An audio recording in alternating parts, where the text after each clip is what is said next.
Welcome. The following is an overview of precinct chair training for the Republican Party of Bexar County. Thank you for taking the time to watch this introduction to precinct chair training. We pray this will give you a good overview to the training on your way to becoming a great precinct chair. There is both a PDF version, which is the slides, and an MP4, which is a video version for your review and study. Hello, I'd like to take a minute to welcome you to precinct training for the Republican Party of Bexar County. I've put together this introduction and overview of the 6 modules that you'll be going through. My name is Alan Hamilton, and I have the privilege of being the precinct organizing chair. So take your time, go through these more than once if you need to, and I look forward to helping you along the way. As we begin, here's the quote I would like you to consider. Can you guess who said it? Men, by their constitutions, are naturally divided into 2 parties. 1, those who fear and distrust the people and wish to draw all powers from them into the hands of the higher classes. 2, those who identify themselves with the people, have confidence in them, cherish and consider them as the most honest and safe, although not the wisest depository of the public interests. In every country, these 2 parties exist, and in every one where they are free to speak, think, and write, they will declare themselves. Call them, therefore, by whatever name you please. They are the same parties still and pursue the same object. So who said that? Thomas Jefferson wrote this around 1824. His presidency ran from 1801 to 1809. He served 2 terms. So 15 years after serving as president, this was his view. You could say his 2020 hindsight for what was true of men and governments. The same is still true today. No matter how things change, some things stay the same. Sacred writings tell us there is nothing new under the sun. As we begin, let us be aware of one of the great constants in life, human nature. When our founders met to determine what kind of government would ensure the safety and freedom of the people, they understood and took into account man's human nature with its tendencies and failings. Therefore, they put in checks and balances, because they knew that man was prone to be greedy, easily corrupted by power, and self-interested. In other words, he would take care of himself first before taking care of others. We do not have to look very far to see how government is running today. I call it B&B, not bed and breakfast, but bribes and blackmail. As we study how government works, it will be helpful to remember that B&B is actively at work at all levels of government.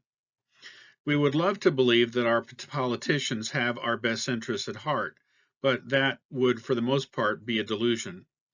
Fortunately, we do have some, I say some, that are serving for the right reasons. As precinct chairs, we should endeavor to search out the good ones and primary out the bad ones. Representative Thomas Massey of Kentucky said, "Government is whatever the people in power can get away with, and whatever the people they govern will tolerate." As we are setting the foundation for precinct training, I thought it important to take a look at Jefferson's 16 principles of government. Abraham Lincoln said these principles are the axioms of a free society. Jefferson also said, as you are about to enter, fellow citizens, on the exercise of duties which comprehend everything dear and valuable to you, it is proper that you should understand what I deem the essential principles of our government, and consequently those which ought to shape its administration. I will compress them within the narrowest compass they will bear, stating the general principle, but not at all its limitations. I thought this was an interesting meme by Thomas Jefferson. Again, this would have been a few years ago. Nothing can now be believed which is seen in a newspaper. Truth itself becomes suspicious by being put into that polluted vehicle. The real extent of this state of misinformation is known only to those who are in situations to confront facts within the knowledge of the lies of the day. Wow. To the right, you will see a picture. This is of the monument of our forefathers in Plymouth, Massachusetts. It's actually a wonderful blueprint for how to build a stable society. If you've never watched the movie Monumental or documentary Monumental by Kirk Cameron, I think you'll find it well worth your while. Jefferson's 16 principles. Number 1, equal and exact justice for all men of whatever state or persuasion, religious or political. 2, peace, commerce, and honest friendship with all nations, entangling alliances with none. I think we've moved aside from that one. Number 3, the support of the state governments in all their rights as the most competent administrations of our domestic concerns and the surest bulwarks against anti-republican tendencies. I think it's interesting that Jefferson places that at the state level. 4, the preservation of the general government in its whole constitutional vigor as the sheet anchor of our peace at home and safety abroad. So, what is a sheet anchor? Sheet anchors are the largest, strongest, and heaviest anchors carried by ships. They are carried towards the middle or the waist of the ships and used as spares in emergencies. On Kalinda, my grandfather's sailboat, we carried 2 of these on the hatches. In a hurricane, we would row out from the ship and set these to keep us from swinging into other boats when the winds shifted. I think you know, as you go through the eye of the storm, the winds reverse 180 degrees. A knowledge of the Constitution will see us through the changing winds of political thought. Number 5, a jealous care of the right of election by the people. A mild and safe corrective of abuses, which are lopped by the sword of the revolution, where peaceable remedies are unprovided. So when you have revolution, a lot of things go by the wayside, especially the rights of the minority. Number 6, absolute acquiescence in the decisions of the majority, the vital principle of republics from which there is no appeal but to force, the vital principle and immediate parent of despotism. I hope it doesn't come to that. What is despotism? From Noah Webster's 1828 dictionary, we read, despotism is absolute power, authority unlimited and uncontrolled by men, constitution, or laws, and depending alone on the will of the prince. Despotism is often marked by tyranny, which is the abusive exercise of arbitrary power, often with unjust and oppressive severity. It is the exercise of power over others not permitted by law or requiring justice.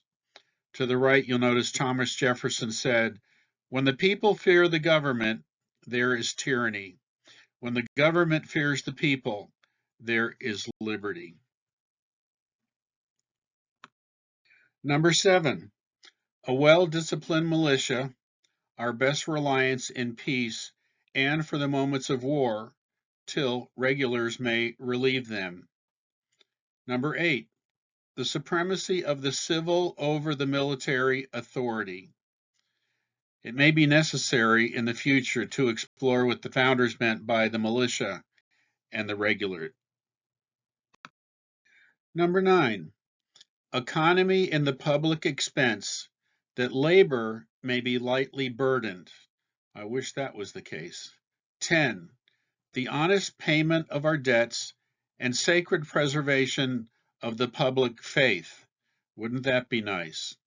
It is clear that our current government has strayed far and wide from earning the public's trust. Number 11, encouragement of agriculture and of commerce as its handmaid. 12, the diffusion of information and the arraignment of all abuses at the bar of public reason. Boy, we're seeing anything but reason these days. So, how are we doing? Do we trust our elections?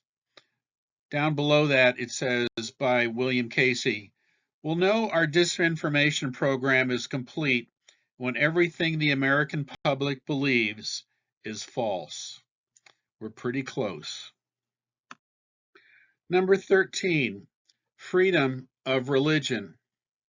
Number 14, freedom of the press. Number 15, freedom of persons under the protection of the habeas corpus.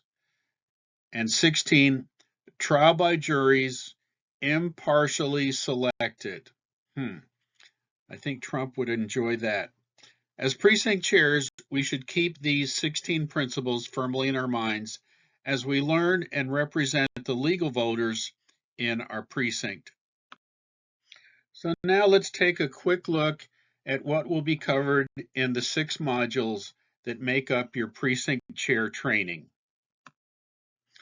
In each of the modules, we'll take some time to look at one or more of the founding fathers. And we'll also take some time and look at the role that prayer played in the beginning and the continuing of our country. In Module 1, we'll look at Ben Franklin and the importance of prayer. I think you'll find that interesting, as most people consider him a deist. The power of an idea. We'll look at who are Republicans and what is a conservative. We'll take a look at Samuel Adams and the importance of vision. We'll look at the precinct chairman's handbook and our duties as precinct chairs. We'll look at where we have our greatest impact and who represents us. We'll also look at working with online resources and candidate research tools. And finally, we'll look at the precinct strategy on how we win elections. So what are the duties of the precinct chair? Well, number 1, we help promote and grow the Bexar County Party. And we work to elect Republican candidates to office so that we can maximize the Republican vote in your precinct. In Module 2, we'll take a look at George Washington and the role that prayer played in his life and in the early days of our country. We'll also look at James Madison and the importance of vision. We'll look at ruler's law and what is meant by left and right. We'll take a look at some of the different types of governments and the central value of a republic. We'll look at our Republican Party structure and the 4-year political calendar. We'll explore what do precinct chairs do and being involved in conventions. We'll look at participating in a county executive committee meeting. We sometimes call that the CEC. We'll look at our governing documents and how we can move forward in unity. We'll look at what we believe and our Texas Party platform, and we'll discuss some of the factions in the Republican Party. Here's a graphic that I put together on the different levels of the party structure, and we'll cover this more in depth in the module.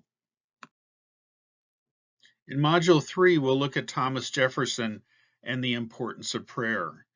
And we'll also take a look at the information age, the beginning of computers. We'll spend a great deal of time on using GOP data, where we can do searches. We'll learn what searches we need to make and the voters that we need to focus on. This is a graphic from Module 3 and what it will look like when you log on to and get to GOP data. In Module 4, we're going to take a look again at George Washington and prayer.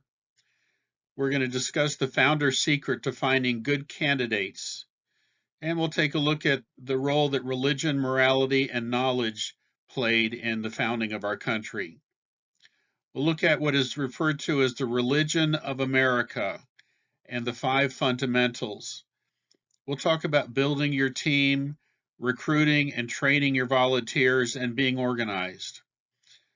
We'll talk about, are you a leader? We'll discuss getting to know your precinct and some of the things, the tools at your disposal, like block walking, phone banking, and texting. In Module 5, we'll take a look at John Jay. By the way, he was our first Chief Justice, and the importance of prayer. We'll look at the 8 basic constitutional principles. We'll look at inalienable rights versus civil rights.